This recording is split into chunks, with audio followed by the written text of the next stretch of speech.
Hello everyone, I hope you all are doing good. This is Vedika and welcome back to my channel.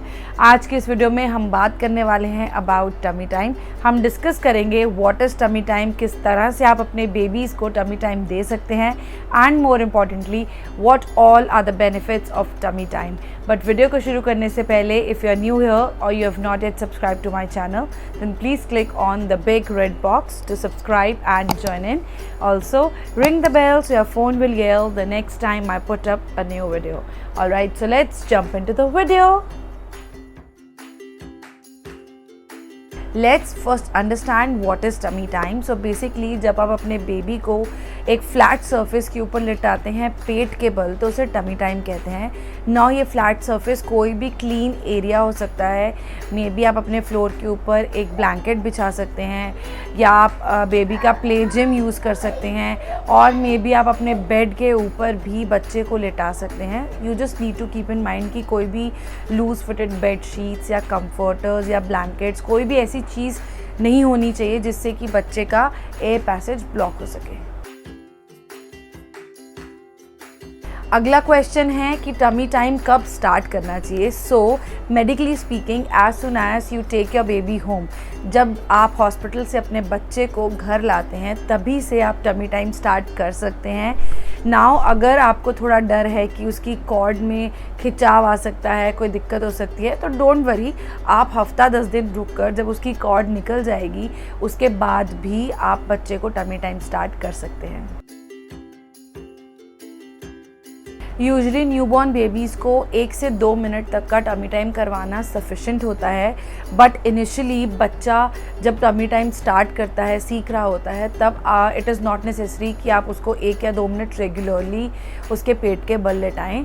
आप उसको कुछ seconds जैसे 10 second या 30 seconds एक time पे लेटा सकते हैं and then after a couple of hours फिर उसको नेक्स्ट 30 सेकंड्स लेटा सकते हैं और इस तरह से आप throughout the day break करके टाइम को उसका टमी टाइम कंप्लीट कर सकते हैं. विद एज जैसे जैसे बच्चा बड़ा होता जाता है तो टमी टाइम धीरे धीरे इंक्रीज़ होता जाता है. सो जैसे मैंने बोला कि न्यूबॉर्न के लिए 1 से 2 मिनट सफिशेंट होता है टमी टाइम का. बट विद एज जैसे जैसे बच्चा बड़ा होता है 1 महीना 2 महीना 3 महीना तो उसका टमी टाइम का जो इंटरवल होता है या जो टोटल ड्यूरेशन होता है वो बढ़ता जाता है. From 1 to 2 minutes to 15 minutes, then 20 minutes, 30 minutes, and by the time your baby is around 3 months old, तो आप उसको 30 minutes से 1 hour के बीच का टमी टाइम दिला सकते हैं. अगेन इस पूरे ड्यूरेशन को भी आप डिवाइड कर सकते हैं थ्रू आउट द डे.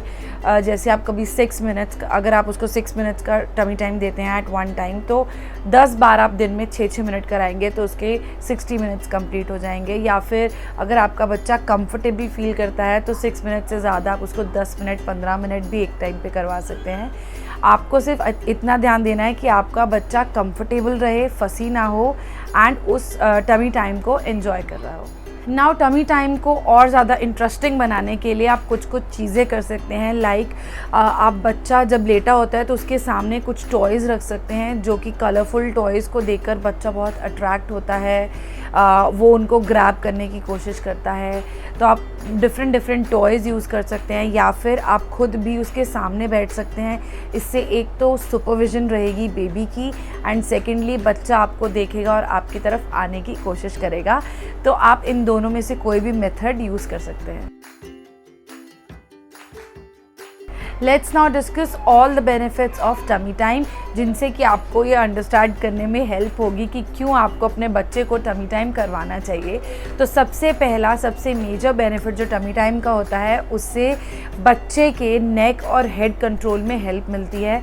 बच्चा जब उल्टा पेट के बल लेटता है तो अपनी गर्दन को ऊपर उठाने की कोशिश करता है जिससे कि उसके जो नेक मसल्स होते हैं वो स्ट्रॉन्गर होते हैं एंड उसका हेड बैलेंस, हेड कंट्रोल भी ज़्यादा बेटर होता है और जल्दी होता है. सेकेंडली छोटे बच्चों को पीठ के बल लेटाने से सर में जो फ्लैट हेड हो जाता है, फ्लैट स्पॉट्स की इशू होती है, वो भी टमी टाइम से अवॉइड की जा सकती है. तो जब आप अपने बच्चे को उल्टा लेटाते हैं तो उसका सर एक प्रॉपर पोजीशन में आता है. अगर बच्चा अपनी बैक के बल रेगुलरली लेटा रहे तो बहुत हाई चांसेस होते हैं कि उसके सर के पीछे या सर की साइड में फ्लैट स्पॉट्स आ जाएं. तो टमी टाइम देने से इसको भी बहुत ईजीली अवॉइड किया जा सकता है एंड बच्चे की हेड की शेप सही रहती है। Along with this tummy time से बच्चे की ओवरऑल ग्रॉस मोटर डेवलपमेंट होती है, उसकी सारी अपर बॉडी की जो मसल्स होती हैं वो ग्रो करती हैं, स्ट्रेंथन होती हैं, स्ट्रॉन्गर होती हैं। टमी टाइम के टाइम बच्चा अपनी बाजू का सपोर्ट लेता है, अपनी फोर आर्म्स, अपनी एल्बोज़ का सपोर्ट लेता है, अपने शोल्डर के थ्रू अब ज़ोर डालकर थोड़ा उठने की कोशिश करता है। इससे उसकी अपर बॉडी की स्ट्रेंथ और ज़्यादा बढ़ती है। अलॉन्ग विद दैट वो अपनी पूरी बॉडी की मसल्स को भी यूज़ करता है, वो अपनी स्पाइन को यूज़ करता है, ऊपर करता है, जिससे उसकी स्पाइन स्ट्रेंथन होती है, एलोंगेट होती है, उसकी थाई मसल्स, सारी मसल्स स्ट्रेंथन होती जाती हैं, स्ट्रॉन्गर होती जाती है विद टाइम, जिससे कि बच्चा इवेंचुअली रोल ओवर करना, बैठना, क्रॉल करना और वॉक करना सीखता है। ड्यूरिंग टमी टाइम जब आप बच्चे को अलग अलग टॉयज़, कलरफुल ऑब्जेक्ट्स, अलग अलग शेप की चीज़ें, अलग अलग टेक्सचर्स की चीज़ें देते हैं तो बच्चे को उससे बच्चा काफ़ी ज़्यादा फैसिनेट होता है, बहुत अट्रैक्ट होता है एंड उसके ब्रेन को काफ़ी ज़्यादा स्टिमुलस मिलता है। बच्चा अलग अलग कलर्स को देखता है, अलग अलग शेप्स को समझने लगता है और उन चीज़ों को इवेंचुअली पकड़ने की कोशिश करता है, जिससे कि उसकी ग्रैब करने की जो पावर होती है या ग्रैब करने की जो स्किल होती है वो डेवलप होती है। जब वो उन चीज़ों को देखता है तो उसकी विज़न और ज़्यादा बेटर होती है, वो एक चीज़ पे फोकस करना स्टार्ट कर देता है, उससे उसकी विज़न और ज़्यादा इम्प्रूव होती है। एंड जब बच्चा अलग अलग ऑब्जेक्ट्स को पकड़ता है, ग्रैब करता है, तो उनको फील करके उसका टच की सेंसेशन ग्रो होती है। जब आप बच्चे के सामने बैठकर उसके साथ खेल रहे होते हैं, आप अलग अलग आवाज़ें निकालते हैं, कोई पोएम्स हो सकता है आप गाते हो, उसके साथ आप क्लैपिंग करते हैं, तो आपके हर एक जो भी जेस्चर है, मोशन है, उस सब को बच्चा देखता है और धीरे धीरे धीरे उनको सीखने लगता है, समझने लगता है, जिससे कि उसकी ओवरऑल ब्रेन की डेवलपमेंट भी होती है। टमी टाइम से बच्चों की डाइजेशन में भी बहुत हेल्प होती है, बेटर डाइजेशन होती है बच्चों में।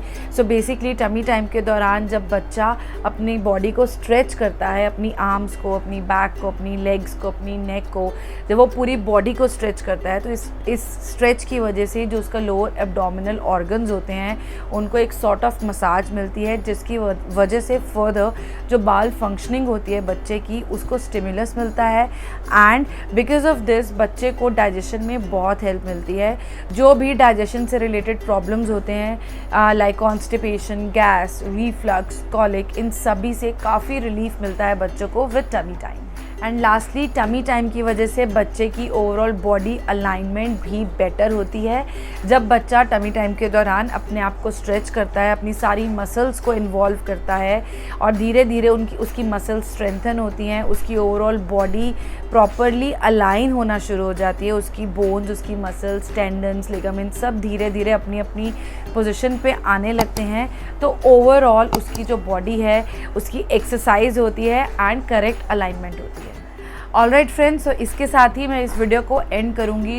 एक और बहुत ही इंपॉर्टेंट क्वेश्चन रह गया है जो हमने आज डिस्कस नहीं किया है, that is what to do if your baby does not like tummy time. तो मैंने इसको पर्सनली भी इम्प्लीमेंट किया है अपनी लाइफ में, बिकॉज इनिशियली आगव को टमी टाइम पसंद नहीं था। उसके लिए मैं सेपरेटली एक और वीडियो बनाऊँगी, so do keep connected. For now अगर आपको ये वीडियो अच्छा लगा हो then do give it a big thumbs up and don't forget to share it with your friends and family. Thanks for watching, stay connected, stay safe, bye for now.